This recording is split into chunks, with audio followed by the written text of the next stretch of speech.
¿Azul o rosa? Nunca me ha gustado el color rosa y eso era causa de asperezas en mi época de niñez y de adolescencia, porque lo que yo debía transmitir con mi vestimenta no era precisamente lo que estaba preestablecido en la época. Quizás para el algoritmo de esa época no era la tendencia. En el colegio, por ejemplo, nos pedían que forráramos los cuadernos rosados las niñas y azul los niños. Y eso por contar una de las tantas cosas que eran normal y propias de la época, para estar activos en el ecosistema offline. Yo los invito a pensar a ustedes, ¿qué acciones han tenido que tomar a lo largo de su vida, personal y profesional, que los haya invitado para poder estar activos en el ecosistema off u online? Seguramente, cada uno de ustedes tiene en su haber algo que mencionar. Hoy en día, con las redes sociales, todo se mueve tan rápido que se potencia con solamente hacer un clic. Basta que salga un video o un audio o un post e inmediatamente se viraliza. Lo vemos en los distintos formatos, en las distintas plataformas. Y esto es algo que causa ansiedad y estrés para quienes generan contenido. Investigando sobre esto, me conseguí con un interesante artículo de 3 psicólogas de la Escuela Europea de Transformación Emocional. Ellas hablan acerca de la depresión, la ansiedad y el estrés que ocasionan el estar activos continuamente en las redes sociales. En este caso, ellas también mencionan la devaluación personal que siente el ser humano y cómo pueden sentirse en algún momento de su vida con un vacío al punto de querer formar parte de lo que van viendo a través de las redes sociales, viviendo su vida a través de otros. También mencionan el concepto de vulnerabilidad, y esto va tan individual ya que depende de los factores psicológicos y sociales del ser humano, tales como la baja autoestima, la necesidad de aceptación y la necesidad de pertenecer a grupos, entre otras variables.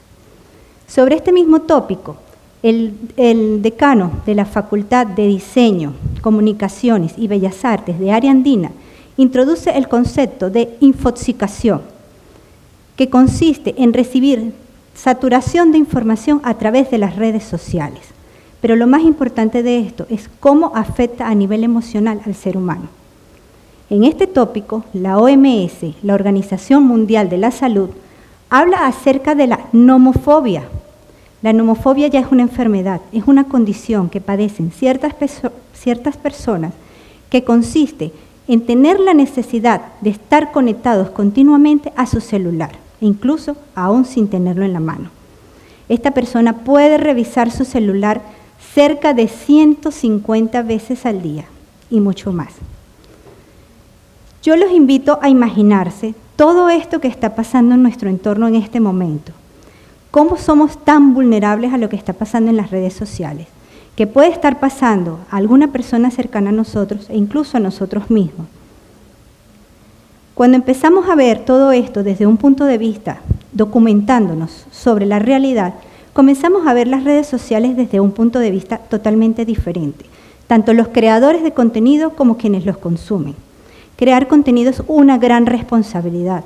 La persona debe documentarse, debe leer, debe educarse del tema que va a hablar, porque con solo colocar un video o colocar un post podemos influir positivamente o negativamente en otras personas. El generador de contenido es una persona que debe estar constantemente evaluando las tendencias, pero ¿cuánto cuesta realmente para esta persona física, mental y emocionalmente estar pendiente de estar dentro del ojo del huracán del famoso algoritmo? Hoy en día, los generadores de contenido tienden mucho a copiar. ¿Qué pasa? Van perdiendo su singularidad, esa esencia que tienen. Todo por obtener quizás un like, un comentario o cualquier muestra de aceptación de acuerdo a la red social. Nos preguntamos entonces, ¿qué sucede con estas personas que consumen este contenido? Que son cualquiera de ustedes que están ahí sentados. Ustedes tienen el poder en primera persona de ver efectivamente si ese contenido es auténtico o es copia de todo lo que hemos estado viendo.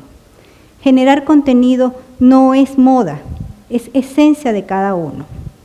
Yo los invito a cada uno de los generadores de contenido a ser ustedes mismos, a vivir bajo su propia singularidad, sobre su propia esencia.